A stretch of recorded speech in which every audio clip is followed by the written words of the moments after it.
So we're starting up a game of Snake Water, all right? Let's take a look at our team.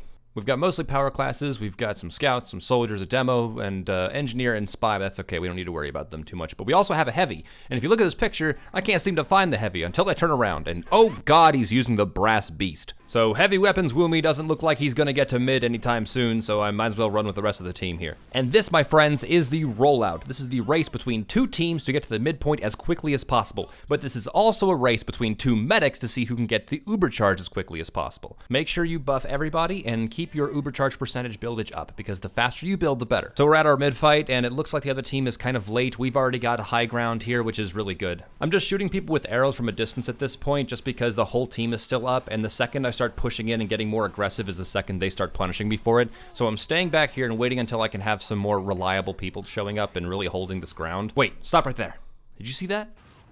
Yeah, right there. If you look really closely, you can see this scout bump a spy and have no idea it ever happened. Whether it's the goggles or the thirst for blood, something's clearly affecting his periphery. I'm not gonna chase a spy right now, so all I can do is hope that the scout with horse blinders on hasn't gotten me killed. The other team is losing players, both their medics are down, it's time to aggress, and I get an arrow to the face. All because some Chad sniper who decides to bring a bow and arrow to a gunfight decides to arc an arrow directly over the point and straight into my brain. And so, alas, the candle that burns twice as bright burns half as long. And while we're on the subject of mad lads, let's talk about this brass beast heavy still making his way to the midpoint. Look at him, he's just chugging along. So after spending 2 whole minutes trying to inch his way to the midpoint, he's finally ready to defend, but what is this?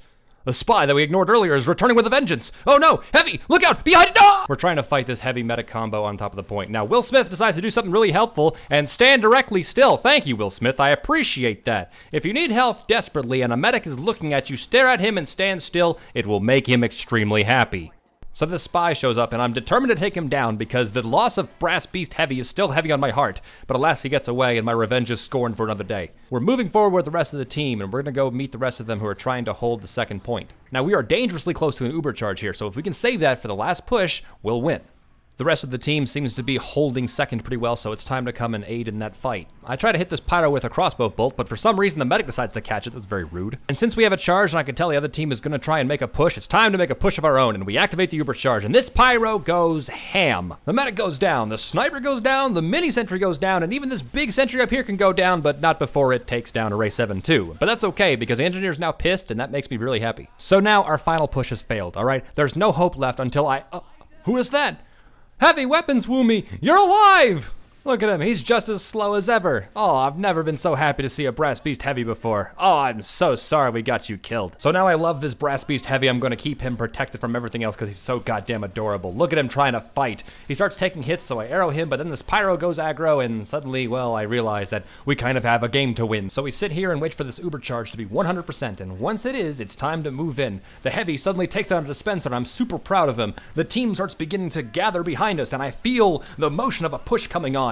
With a charge at 100%, we move in. This pyro, once again, proving to be the hero. He pushes through. Everyone's backing up. The pyro's air blasting us back, but that doesn't matter. I'm begging to God that the rest of the team is moving in too, but it doesn't look like it. Suddenly, it seems the pyro goes down. The medic's about to go down, and we retreat slightly, and I look around. I can't seem to find Heavy Weapons Woomy. Where is he? Where is he? Where is he? Where is he? I turn. There he is. Heavy Weapons Woomy is safe and sound. Instead of pushing with the rest of the team like he should have, he stayed back here and kept safe, which is incredibly important for somebody because I don't know what I would do if anything happened to you. He stayed safe and sound, and thank God, because if anything happened to him when he was in that push, You son of a bitch. The Brass Beast Heavy is down. My revenge is swift and deadly, but it is too late. He's gone. Had I arrowed him sooner, he would have lived. It was completely because of me that he's dead. How do I live with this kind of guilt? Gentlemen, we have to win this. We have to win this for Brass Beast Heavy. He's dead, and we'll never see him again until he respawns. We need to win this. We've got a charge. We're going in, guys. A demo man charges in with a caber for some reason and misses me just as I pop the uber charge, but unfortunately takes 2 of my teammates. We push farther in. The mini sentry's down. The other team is starting to panic a little bit as people start stacking on top of the point. This is for you, Brass Beast Heavy. This is for all those people that died to that random caber accident. This is for all the teammates we've lost. This win is for all of you.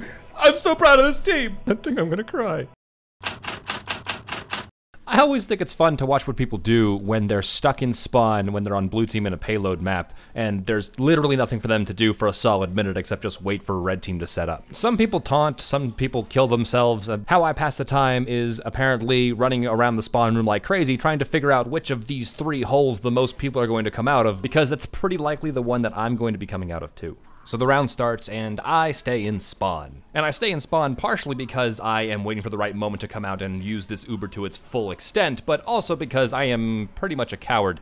The first 30 seconds of any payload map on offense is an absolute meat grinder. It looks like blue team is getting some kills, a sniper, demo, and engineer are down. This is probably a great time to go and take out some sentry nests. So the soldier jumps ahead and instantly gets into trouble, and because I'm determined to take out the sentry, I pop on him and then we try to go for the robot.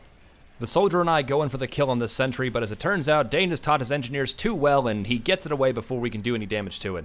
The Uber fades and I have to get the hell out of there because the last place I want to be is in a place with a sentry that's about to be redeployed. For now, I regroup with the team and help push the cart.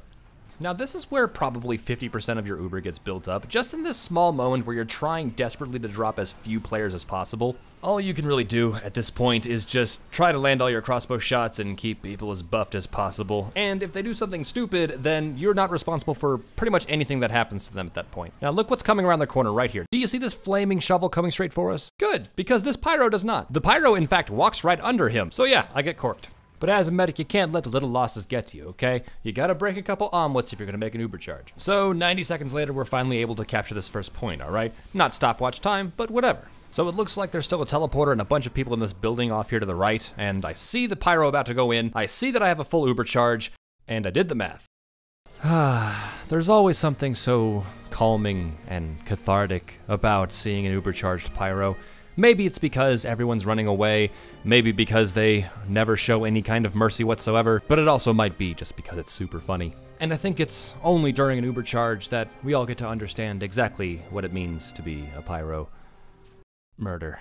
Okay, so here you can tell that at this choke point, which normally really sucks, red really doesn't have a lot built up, or they don't have a lot of player presence there, so we can kind of hold a little bit more forward than we normally would, but we can't relax. You wanna know why? Because Flaming Shovel 2 Electric Boogaloo is in production. But see, this scene has a twist in that the pyro is actually aware that he's coming and just denies him with an air blast. Perfect, I live for another day, until I get taken out by the goddamn caber. I'll tell you something though, I'm really glad that pyro did something about me being market garden because getting market gardened is super humiliating. I said, getting market garden is super there it is.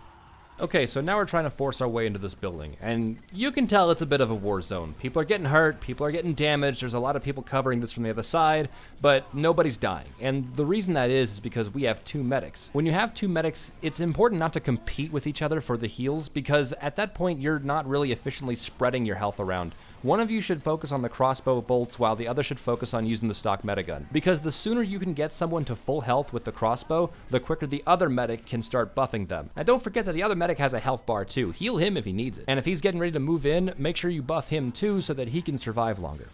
So this medic and I are on the same heavy for some reason, and we decide to use the Uber charge as we come in. But unfortunately, there's nothing built here. Red team has no presence at this choke point. And when it comes to payload, people, please, you need to play the choke points. They need to be defended, okay? It's called defense, not the gate is open, come on in. And I feel really bad for this heavy because he gets loose cannoned deeper into enemy territory, and I'm a coward, so I didn't go with him because I'm so sorry, heavy. I left you out there. I'm so sorry. Every time I see an undisguised, uncloaked spy, I get very conflicted. Because on one hand, I think, oh, if I engage with this guy at all, he's probably going to backstab me, right? But on the other hand, free Uber charge. And you don't even need to kill him, just... And so thanks to an extremely butterfingered spy, we have an Uber charge, right? Now I'd like to pause and work through what happens here. So I activate the Uber charge on the pyro, right? But then the heavy jumps in front of the line of fire and suddenly he's about to take a world of hurt. So I take it off the pyro and put it back on the heavy. The second I take it off the pyro, he gets immediately obliterated by the loose cannon. So obviously the goal here was to flash him again after the heavy has taken most of the damage. So this happens a lot, and we can argue whether or not it was a good idea to flash the heavy at all we want. But the lesson to learn here is that no matter how good you think you are at your job, circumstance will always say otherwise. The best you could do at that point is regroup, recollect yourself, and get ready for the next push. The good news is that this heavy gives me his sandwich, so I can only assume that he forgives me for all the times I've let him and his teammates down, so that's good. And again, the spies with the room temperature IQ, I don't know where they keep making them. I don't know how they keep showing up. I notice that as a medic, you kind of have this magnetic pull on other players for wherever you are. Well, mainly because you're their only source of convenient healing, but you can use this to your advantage and encourage players to hold a spot that would be even worse for your team if we were to lose it. Now here's a quick note for all of you. Never push into this hallway unless you have an Uber charge, because this hallway is a hallway of death. And thanks to another clumsy spy, we've got another charge, so it's time to move in. Now, in front of me are two things that could most definitely ruin my day. One is a Caber Knight, and the other is a market gardening soldier coming straight for me. I don't like playing that game. I activate the charge just as both of them crash into me. But as it turns out, the Heavy forgot to go to the ammo store today and suddenly runs out of ammo in the middle of a push. And so to add insult to injury, that spy that had so generously given me multiple charges of Uber has also decided to give me a stab in the back. How kind of him. The death hallway didn't really work out that well, so we're trying something different, and we're on the right side this time. Sometimes being a medic is as easy as just following the crowd and clicking on people, and with two medics like we have here, I actually enjoy it because it makes my job even easier. See, it's because we have two medics that we can even hold this area right here, which otherwise would have been spammed out immediately. We finally get this Uber charge, and this charging Demo Knight, Caber Knight, decides to go for me, but it doesn't matter. I have the Uber charge, I activate it, and we win anyway, so none of it mattered whatsoever. And I'll be honest, as easy as these games normally are, I don't like when one team is rolling the other. I think that's really boring and it's not very fun for anybody. But it is really nice to see at the end of the game your name right here with the highest kill streak, because as a medic, your kill streaks get very, very high. So hey, welcome to the Medic Survival Guide. I guess you could call this series sort of a demo review, sort of what Mr. Paladin does and what Uncle Dane does, and so I figured I'd jump on that train too. But this series is also here to give me a bit of a break from the extensive script writing and really upload content that doesn't require 60+ hours of editing. Because I realized that there's a lot of things that I wanted to say and a lot of things I wanted to talk about and just sort of emphasize about playing Medic that I really can't quite squeeze and fit into any other script. So the idea behind the series is that each entry has 3 different clips from 3 different games, over which I'll record my own input, my own analysis, and my own feedback from each game that I played. Here are a couple disclaimers though. When I play Medic, I play as best as I can, right? But I primarily play to have fun. There will be a lot of cases where I do something entirely stupid, and the only reason I did it is just to see if I could get away with it. In other words, don't expect super pro Medic gameplay here, because I'm not taking it very seriously. Also expect me to double back and contradict myself multiple times, or my gameplay not reflecting what I'm talking about. Because when I play Team Fortress 2, I have the attention span of a gopher, and hindsight is in fact 20/20. So I hope you enjoy the series. I hope it helps you. I hope it makes you laugh. I hope it makes you cry. I hope it makes you feel something. I hope it makes you feel like you've got a friend who's suffering just as much as you are. And this very much is the first time I've done something like this. So if you have any feedback, please, I would love to hear it. Please write that in the comments. It'd be fantastic. Thank you so much. I'll see you guys next time. I had to build me a team. Then I had to build me a fortress too. It's so apparent to me, you're just as scared as can be. Moving, but I'm healing you. Yeah, it's not as bad as it seems. If you kindly keep still, I can ease your pain. We got the same enemies. I got the meds that you need. Only take a second, it'll be okay. Yeah.